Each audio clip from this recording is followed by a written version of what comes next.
Hey friends, you ready to take your teaching beyond the classroom and into the virtual world? Join my free Virtual Teaching 101 webinar, where I'll show you how to transform your in-person workshops into profitable online courses. You don't need fancy tech or endless editing hours, just a simple, proven process that works. Don't miss this chance to gain the freedom to teach from anywhere and increase your income. Grab your spot now at academyforvirtualteaching.com. I can't wait to see you there. It doesn't have to be that complicated. It really doesn't. It's very, very doable. And you can overcomplicate it, but it's just not necessary. And you can have, to me, being able to do what I love and have a positive impact on others is the best possible thing. Hello, friends, and welcome to the newest episode of Creatives on Camera. If you're an entrepreneur teaching, designing patterns, or running a shop and feeling like video is just too complicated or time-consuming, you're in the right place. This podcast is your guide to creating video content that connects authentically with your audience, builds your business, and expands your reach without the stress of a huge production or expensive equipment. We make it simple, effective, doable. I'm Lyric Montgomery Kinard, an artist, educator, and host of the show. Join me as we explore practical tips and strategies to help you confidently share your creativity online. Let's get started. Hello and welcome to Creatives on Camera, where teachers of the arts, quilts, crafters, learn to create videos so we can build online classes. Today, we are going to talk with a member of the Academy for Virtual Teaching, April Sproule, who, just like you and me, is just another person, an entrepreneur on her own, creating classes that can reach a global audience through video technology. It's kind of miraculous and kind of fun. It's fun to hear her entire journey. We invite you to come join us, and you can see that it really is possible. You can do this, especially we can do this together. Come join us and listen in. Let's get started. Hello and welcome back to Creatives on Camera. We are here today with April Sproule, who I am so happy to introduce you to. She's just a regular old everyday person, one of our colleagues, another textile artist who teaches. And we're going to chat a little bit about her journey into this business, how it fits into her lives, all the parts that she's willing to share. So April, welcome. Why don't you introduce yourself? Tell us a little bit about you. Hello, everyone. I'm April Sproule, and I live in Northern California, and I call myself a mixed media textile artist. I made art quilts for years, and then during COVID, I kind of transitioned into doing the mixed media textile art only, and it's been a wonderful change. So that just means that I work with paper and fabric and combine them together, and I do primarily hand stitching. And so it's been a wonderful journey. I met Lyric in 2021, or actually, I guess, 2021, and or actually 2020 when I joined the Global Quilt Connection. And so it's been a great connection and a great resource for me. And so we'll talk about that a little bit later. But I am passionate about teaching and sharing what I know with other people. A long time ago, I heard that you can create techniques or skills or whatever it is, but it doesn't really become of any value until you share it with other people. Oh, I love that. I love that idea and that heart and that generosity, right? We can be artists and bring beautiful things into the world. And that is enough, my friends. That is good and wonderful and makes the world a better place. But then those of us who share what we do, who teach other people how to bring their own creative voice out into the open, it's this beautiful blossoming, the ripples in the pond that go out and bring that much more beauty and joy into the world. April, did you How long have you been a teacher? I probably started teaching, I started quilting in the 90s, early 90s. I've been sewing with my grandmothers all my life and quilting and making clothing and all of that. But I started making art quilts and things in 1991 and just kind of progressed from there. And I started teaching probably in, the late 90s, different garment making classes, things like that, and then progressed into the quilt making. And I had a long arm quilting business for over 20 years. And so I quilted over 3,000 quilts in that time. So I taught a lot of machine quilting on domestic machines because not everyone wants to haul around a long arm machine or find a place for it in their house. Right, that's a lot of thread. That's a lot of stitching. Where did you mostly teach during those times?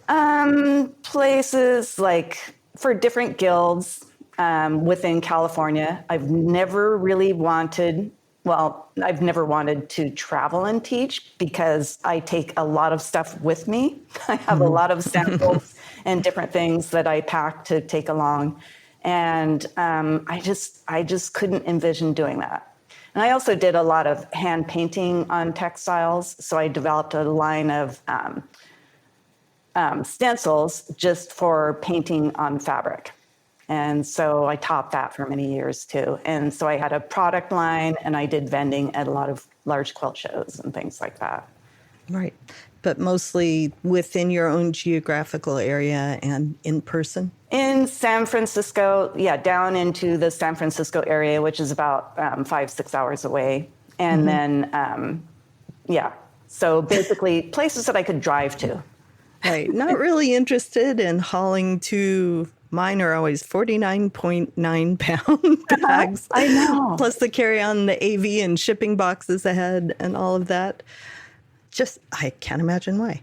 I still love flying, but anytime I get a chance to fly without teaching and without hauling the whole world with me, it's a lot more fun. Yes, and when I did vending at shows, I would take my husband's truck with a canopy on the back, twin cab in the front, and I would have it packed so full that you couldn't fit a pencil in that truck anywhere. And I did it all by myself, for probably 15, 20 years. And with COVID, it was a blessing. I just stopped. Take a break. Yeah. Take a break. Yep. When did you first start teaching online? Well, actually, I started taking classes in video production at our local college in 2005 and learned a tremendous deal, but it was much more complex. So it was quite intimidating. And we didn't have the cell phones back there. We had huge, big cameras and did a lot of formal interviews and that sort of thing. It was very, very involved. So it was not something that was easy for me to get into, And so but it was something I always wanted to do, was to be able to teach online. And so I did a few small videos filming with my regular DSLR camera for my classes and for promotional purposes, but it didn't quite gel for me. It wasn't very professional, and I didn't have the equipment I needed, mostly my computer. That was a big hang up. And so as things progressed and we all experienced the beginning of COVID, that's when I started teaching online and delving into that. And that's when I discovered you. And did you start with live Zoom or pre-recorded on demand, or did they build at the same time? No, I'm still only doing live on Zoom. And so that going through your course, I signed up for the Global Quilt Connection first. I did a couple of sampler platters. I started building up my email list, and that helped a lot. That was one of the most beneficial things, was doing the sampler platters as far as getting people engaged and finding more people. Right. And so I kind of went from there into doing my first class in 2022, I think it was. And I taught Japanese boro stitching. So that's a hand stitching. I did it in 2 3-hour sessions. And I hired an assistant that I found on the Global Quilt Connection to help me through that first class. And it was a really good thing because it was in 2 sessions, and I did the Zoom selection where you use the same same URL. Yeah, but it didn't work. And so 3 of us, I think, were in one session where I was, and the rest were off somewhere in the Ethernet. I mean, they were just, oh no. And so the assistant managed to contact every single person and get them back, and we were all together. But it took like 40 minutes. Yeah. It's when back in the early days when we were all new to Zoom, there was so much to learn and so many things to figure out. Let me tell our listeners, Global Quilt Connection started because of COVID, and basically any quilt teachers who were willing to try out this new Zoom thing, whether we knew how to do it or not, we put them in front of as many guild leaders. We would hold live Meet the Teacher Zoom events where the quilt teachers would say, hey, this is what I teach. And the guild leaders would get all their contact information. And that's what happened. That's what grew out of COVID, is this listing service and the ability for groups, quilt guilds, to bring in people they never would have been able to from all across the world, as long as we all got up and running on Zoom. And, we're still patient with each other, but boy, if we could look back and see how bad we were at the beginning of this, right? And then the sampler platter you mentioned, those are still going on. They are a live event where the quilters, instead of just the guilds, come, and the teachers actually get to demonstrate what they teach instead of just say, hey, hire me. This is a list of the things. We give each teacher a 15-minute time slot, and they do their thing. And the quilters are entertained. We have a whole bunch of teachers on the live. And we also work really hard to pitch the teachers and tell them, hey, go tell your guild representative that you really want to bring this person in. So I am so thrilled to hear that got lots of gigs for you. And a lot of what kind of brought me on board with that was the quality of the instructors that were selected, and it kind of upped the ante for everyone, because you didn't want to be the one that looked worse than everyone else. And I have seen that happen before, not with Global Quilt Connection, but I have seen that happen before, where someone's out riding their tractor in the winery, and it's just kind of funny. Yeah. I am a huge fan of diving in over your head, no matter what it is, because, you get desperate and you learn how to swim. But being around people who know the thing better than you, being in that community, is a lifting kind of thing. Oh, it's a place where you can't help but learn, right? And sometimes I would get stuck on some little aspect, some little technical issue, and I would just go to Global Quilt Connection and post it on the Facebook page, and I would get, usually 10 answers or so. I mean, it was great. Right. It was really, really helpful to have that support. It is. The community is everything, right? And out of that, the Facebook community is still there, and you can still join Global Quilt Connection. But out of that grew the realization that there was a giant hole that needed to be filled. And that's why I started the Academy for Virtual Teaching, with all these amazing colleagues who are excellent, excellent teachers who have something beautiful to share. But boy, did we need a lot of tech help. So because, and again, I'm not an expert, but I'm willing to learn, and I love the tech, and I've done it enough that I'm like one step ahead of a lot of people. And that's all a teacher needs to be, right? Absolutely. Absolutely. One step ahead and willing to share. We would have events, and I knew that you had just put something together, but boy, did you ever pull it off. If people could only see behind the scenes. I just wondered, how in the world does she do that? I would have pulled all my hair out by now. Well, there were a number of times. You can see all this gray. I can't blame it all on that. I have 5 kids, so. But the Academy for Virtual Teaching came along at just the right time for me because I wanted to be more involved. I wanted to be able to teach professionally, online, but I didn't have the confidence. It really boiled down to that. Even though I knew, I don't know if you would say a lot, I knew some things, but putting it all together and having the confidence to actually move forward with it was pretty daunting. And what were some of the major inhibitions or things that you were afraid of at the being time? on camera? And that's still, you just have to get over that.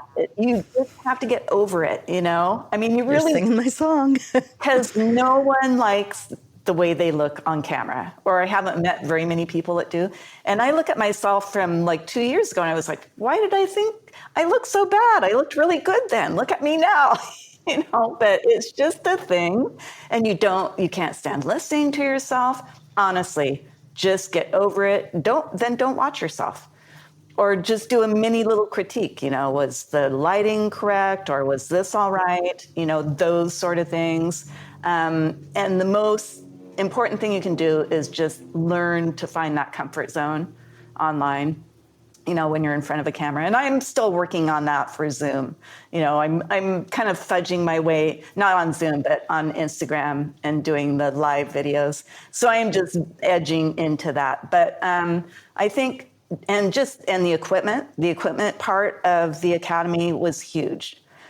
Having those choices, knowing what you really need. And what you really need is not as much as you think at all. It really isn't. And so you can start with the bare basics. And I have to say, I haven't upgraded my equipment all that much. Some areas I do need to upgrade, like my lighting. But there was so much information to draw from, and that was really, really helpful. So I could go and I had the pros and cons of the different equipment. And that was just huge. It really was. Right. It's really interesting. There have been a number of people who've come through the virtual teaching masterclass that's offered at the Academy from the film industry. And you took film classes, and me as the director of the Academy in that course, am intimidated when people come through knowing all this stuff. But it is a completely different thing to be in a professional film studio with giant cameras and fixed lighting and, sets and different kinds of microphones than it is to wing it and do it on your own as an independent teacher in whatever space you have, which is 99% of the time definitely not a professional film studio. Right.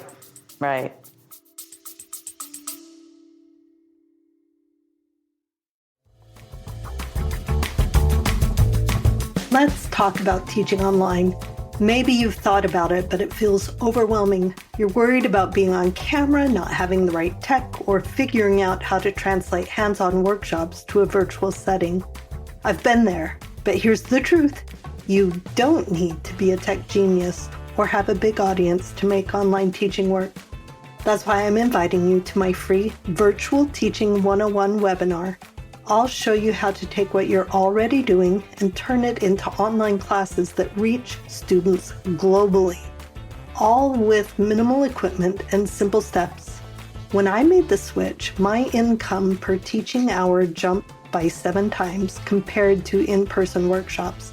And I'll show you exactly how it can work for you too.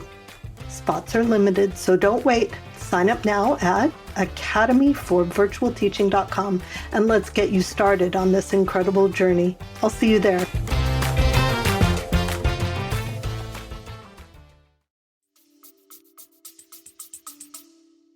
Yeah. And, it's just when you pare it down to what you actually need, it's not really that much. Right. And so it should be pretty simple for people to get up and running, look professional, and be comfortable with what they have. Right. It's amazing how good that little computer we carry around in our pocket. The camera lenses, the camera lens on my 3-year-old phone are better than my DSLR from 10 years ago. And we don't need as much. So that's one thing that the Academy focuses on, is not overdoing it. Right? Absolutely. Because then the cost becomes prohibitive, and then you have another excuse to put it off, and not move forward. And even if you come up with your plan, you figure out what you need.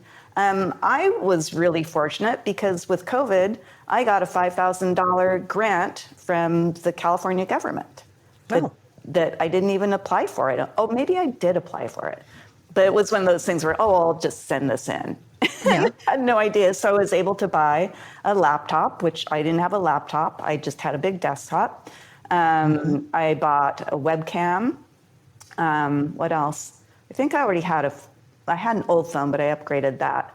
Something to hold your phone? Yeah. And upgraded my desktop computer for video editing. And that was huge.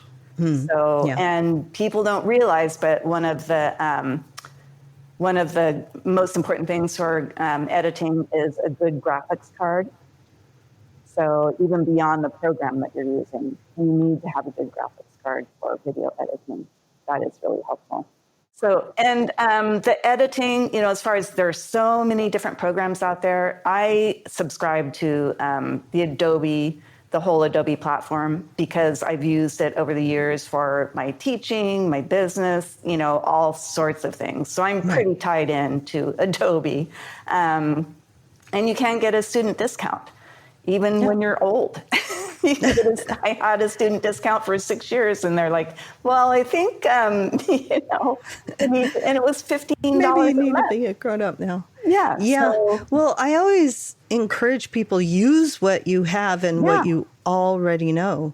It's not necessary to subscribe to the Adobe suite, but if you've already got it and you're using it, by far, it is so much more efficient to jump in with something you already have and already at least partly know, instead of starting fresh wherever it is. And that's really important, is to find a program, a platform that you're comfortable with for your editing and everything, and stick with that.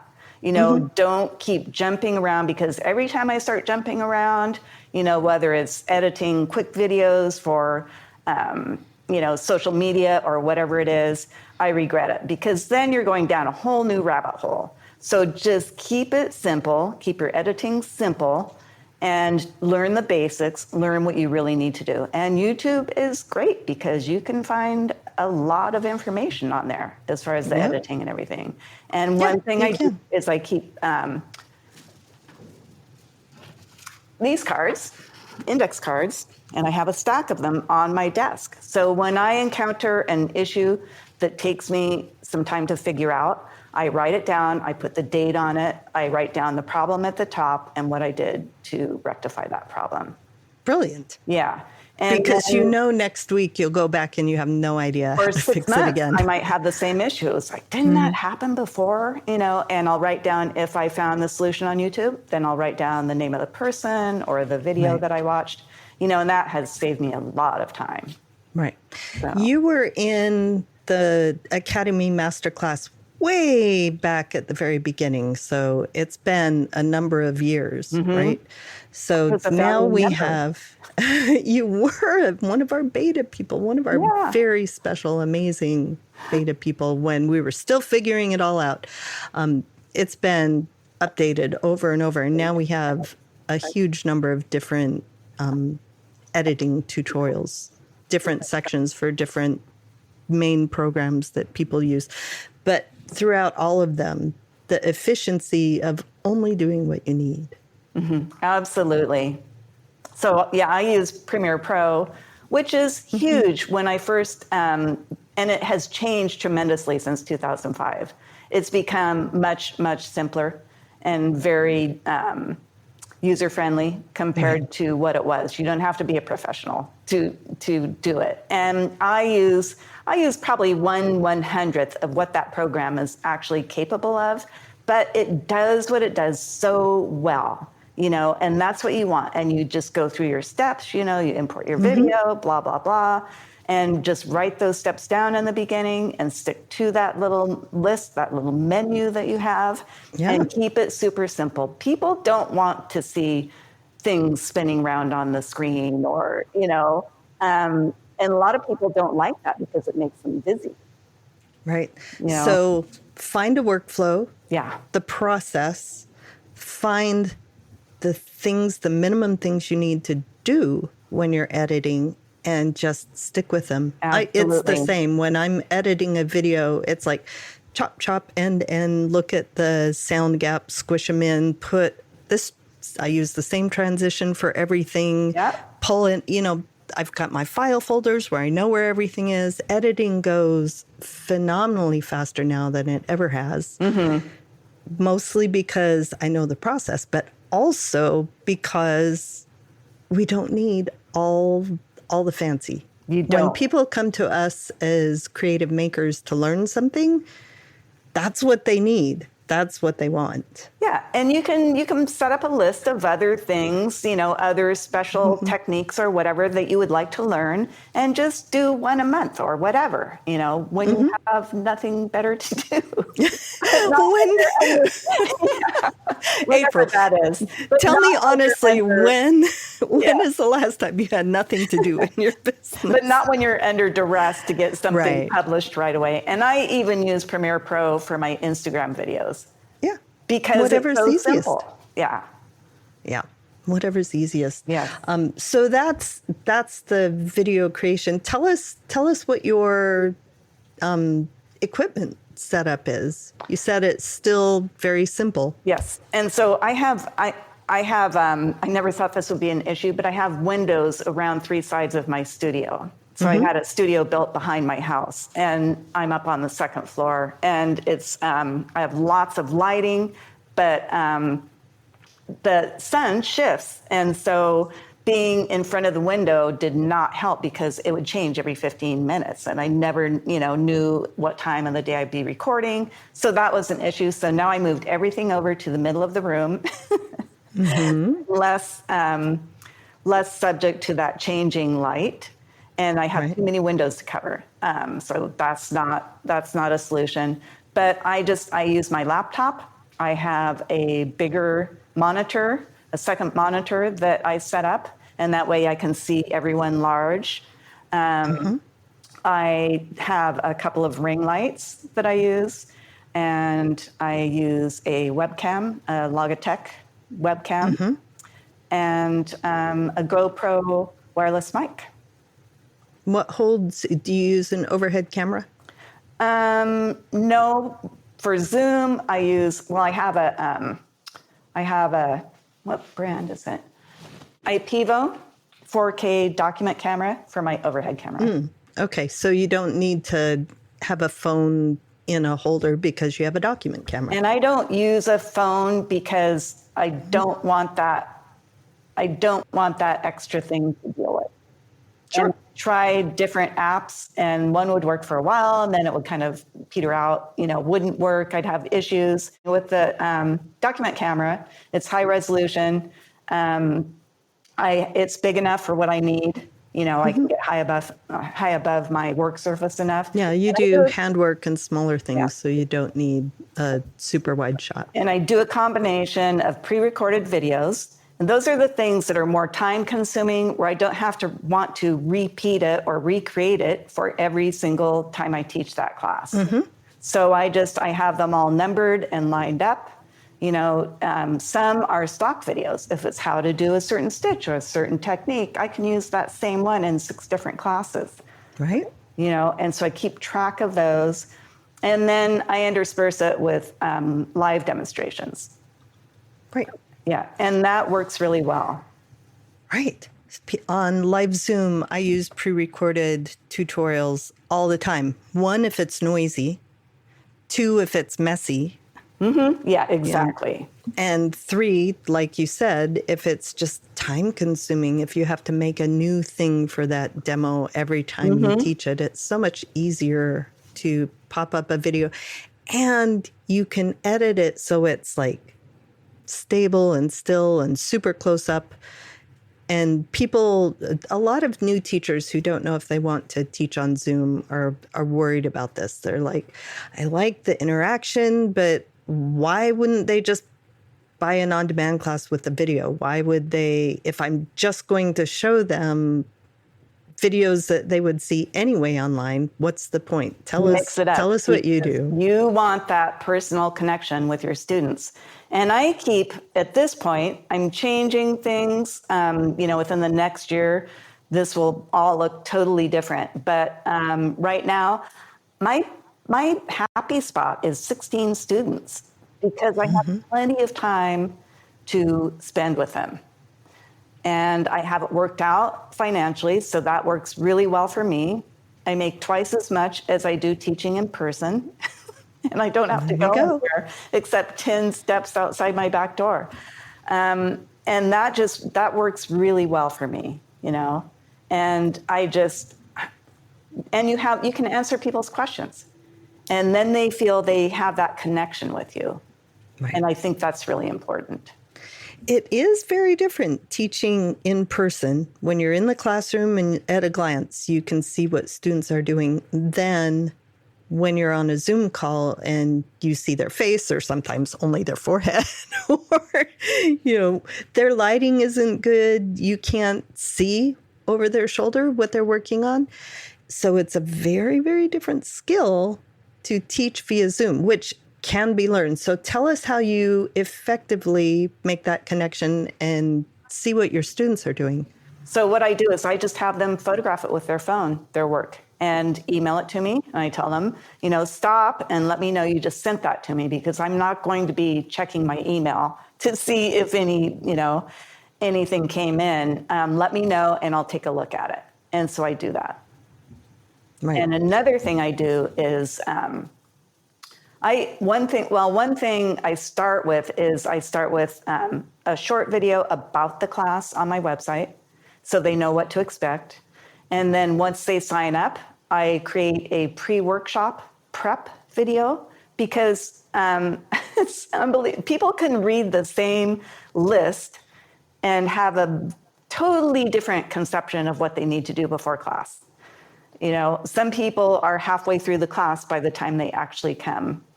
And other people are totally confused and it's unclear. But when they're looking at it and it's like 5 minutes long, and people have gotten so much feedback from people on that.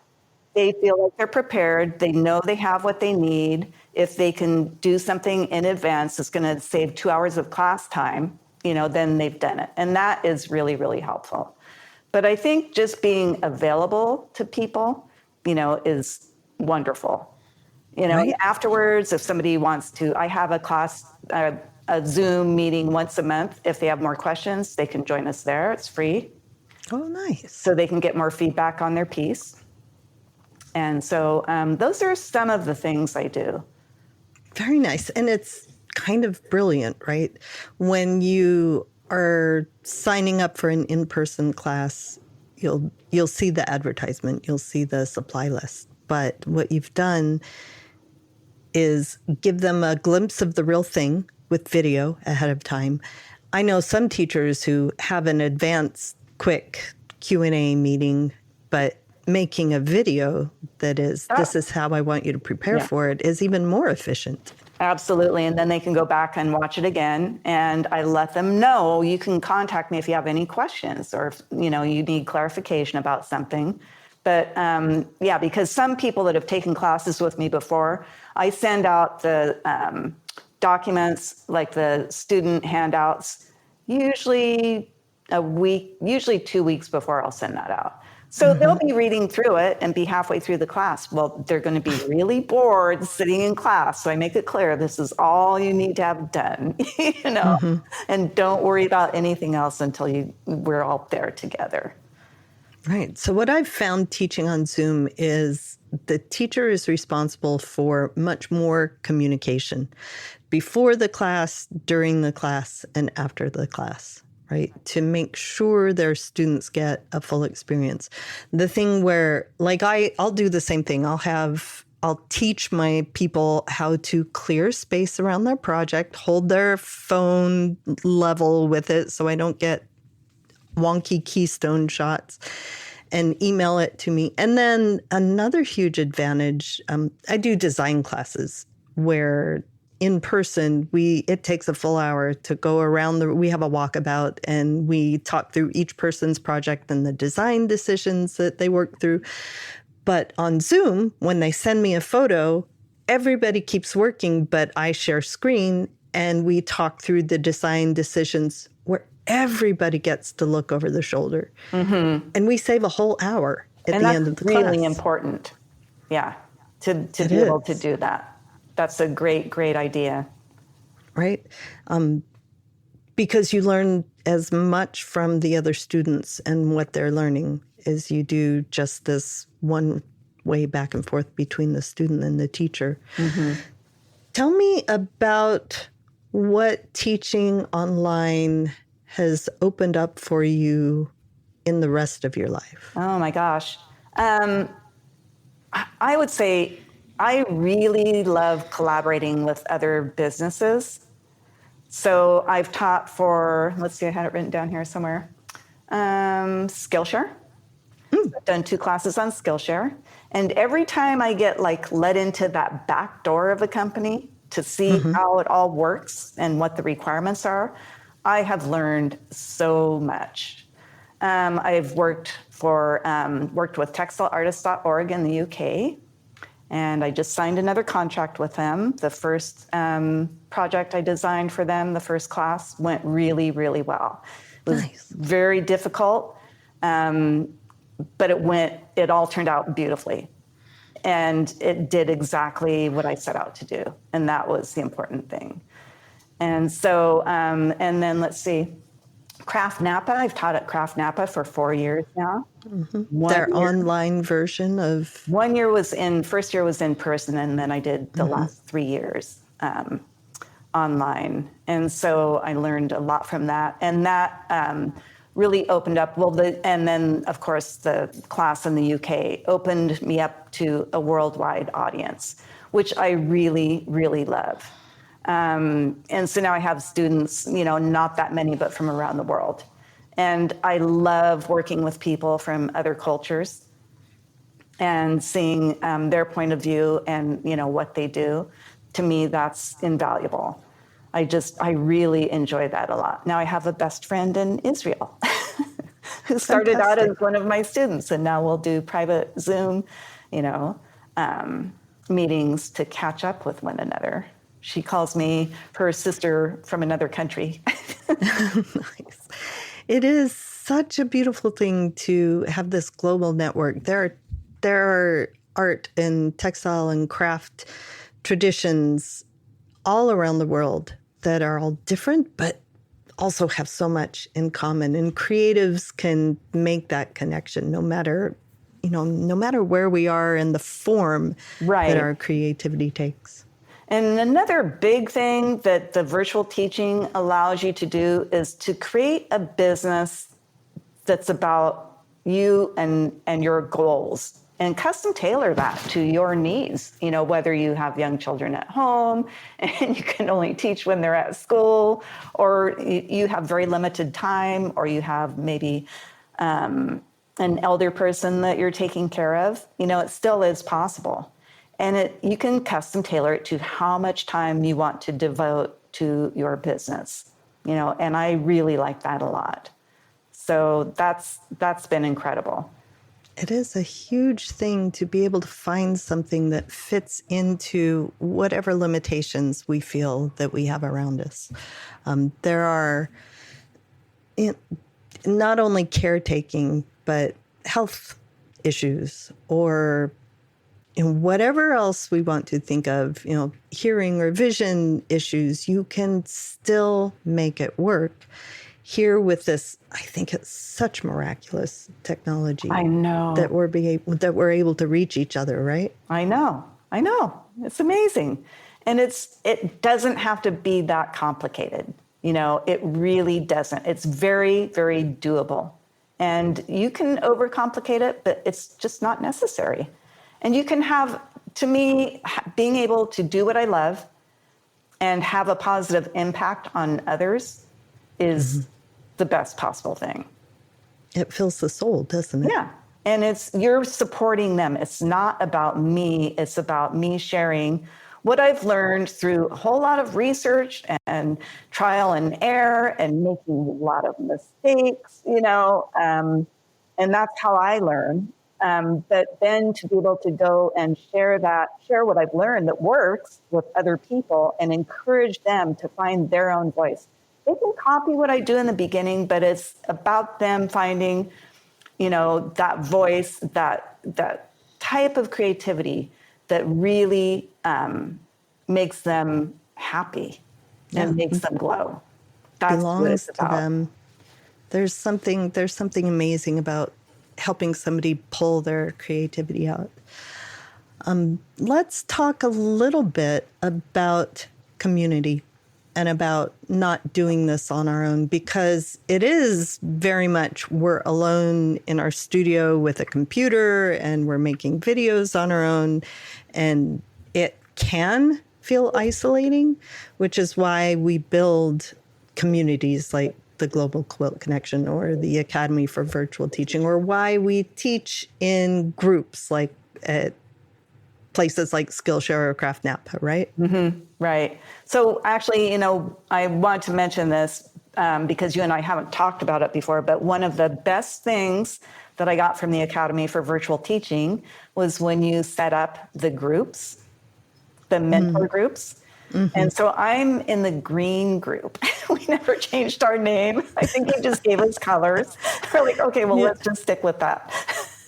Made it easy to find your space in the private membership platform and click. Yeah. And so there are 5 of us. We've been meeting for 3 years. And it has been, we meet once a month, and usually on like the first Tuesday of each month. And everybody else we're spread around the country. It's North Dakota, Illinois, North Carolina, Connecticut, and California. And they teach a lot of different things, but primarily quilting or quilting related, but it's all textile arts. And I've learned so much from all of them, and we start out our meetings with each person shares a thorn and a rose. And we've helped one another solve problems. We've given one another all kinds of support. And I always value that a lot. I really look forward to meeting with them. They're all super smart, talented, interesting women. And my smile is going to split my face in half. Yeah. And I don't think any one of us has really conveyed that to you. And so I really wanted to thank you for that. That's one of the things that is so important. Everybody out there listening to this, you're all perfectly capable right now of creating a course, of doing it online. Why haven't you already done it, right? You're capable. Why haven't you already done it? Sometimes it is so much better to do it with people egging you on, with people encouraging you, with people supporting you, with that mind that's bigger than our own, where you can go and say, I don't know what to do about this thing. And somebody else somewhere has already experienced it. And if nobody has, we figure it out together, right? Absolutely. Yeah. And so the Global Quilt Connection has been great for that, and the Academy as well. And I've learned so much from people. It's been really valuable to me, really wonderful. It does my heart so much good to hear that. Because that's one of the founding principles, the foundation of the Academy for Virtual Teaching, is that it's supportive and it's safe and it's non-competitive. There's none of this, you can't promote yourself. Well, we want you to, so we can help promote you, right? We want to promote everybody and lift everybody. And to hear that that's been successful for you. I mean, we've worked really hard there to keep it that way. And we believe so much that that's one of the core benefits And I think that everything. sharing of information, and like you mentioned, it's never felt competitive to me. Like people wouldn't share information because, well, you might get that student or that job or whatever. It's never been that, never. Right. We lift each other and help each other because truly when you support each other as creatives and especially as business people, we all build. It's been really interesting to look and have my toe in different industries, but mostly in the soft crafts industry, right? And the fine arts, and to see places where it's competitive, but mostly it's somebody can be doing almost exactly what I'm doing. And instead of us looking at each other cross-eyed and fear, we come from a place of abundance and like, hey, how can we collaborate? How can we work together? And you double your audience. You lift. I could ramble on for hours and hours about the power of collaboration and community, just like you said. And I think it's just so important. I think that's a big part of your success. Even if, if I never taught another class, I would be very happy with all the people that I've met, the remarkable people I've met, and the people I've been able to collaborate with, and, lifting people up. It's just, it's a great thing to experience. It's a good place to be. Yes. It's a good place to be. April, this has been wonderful. And it is so good to get the chance. I know you're around in the Academy, but the chance to talk to you one-on-one again, it's been a while. I know, it's been quite a while. So much fun. I'm so glad that we could connect this way. And I look forward to other experiences in the future. It's going to be so much fun. Let's wrap up with a fun answer, whatever way you want to. What is the last thing you made? Oh, let me see. I'm looking around here. The last thing I made was a popover puff. Well, it was delicious with lots of jelly on top. Can I grab it? Absolutely. Okay, it's right here on the wall behind me. I was trying to figure out where it was. So I'm calling this series, these are 9 by 18 pieces. Okay. And so these are actually watercolor pieces on heavy watercolor paper. So those of you who are listening, this is a beautiful artwork. It looks very kind of Asian oriented. It's got a beautiful branch collaged on top of different fabrics on the background with hand stitching, with ink work. It's so lovely. So these are hand painted paper, Japanese rice paper. And here, and linen, and hand-dyed silk. A mix of fabric and paper. It's And beautiful. these- So the last thing you made is a beautiful mixed media piece of Yes. artwork. Yes. Here's the back. Oh, and the back is beautiful too. People always want to see the backs. So I am constantly creating new work. I always have in between class samples and other things. I'm working on a big exhibit now. But I always have what I call in-betweens. Nice. I always have something sitting there to work on. Perfect. Well, April, it has been beautiful to catch up with you. Thank you so much for the time that you've shared with us. Oh, thank you for inviting me. Hello, my friends. Did you know the Academy for Virtual Teaching has a free membership? We have discussions. We ask each other's questions. It's a beautiful, safe, supportive space. And once a month, we have a guest expert live via Zoom. Come talk to us. Anybody can join. And on July 8th, it's going to be April. So you can come ask her any questions. Chat back and forth. Let's share what's working. Let's figure out what's not and find some solutions. I invite you to join us. academyforvirtualteaching.com. Take care. Thank you so much for joining me on Creatives on Camera. I know there are countless podcasts out there, and I'm honored you spent your time here. If you enjoyed this episode and don't want to miss the next one, please subscribe to the podcast. Then, if you'd like to stay connected and get even more tips on teaching, marketing, and video creation, sign up for my email list at academyforvirtualteaching.com. You'll get exclusive insights and updates delivered straight to your inbox to help you grow your creative business with ease. Lastly, be sure to check the show notes below in the episode description for links to everything mentioned today. And I'll see you in the next episode.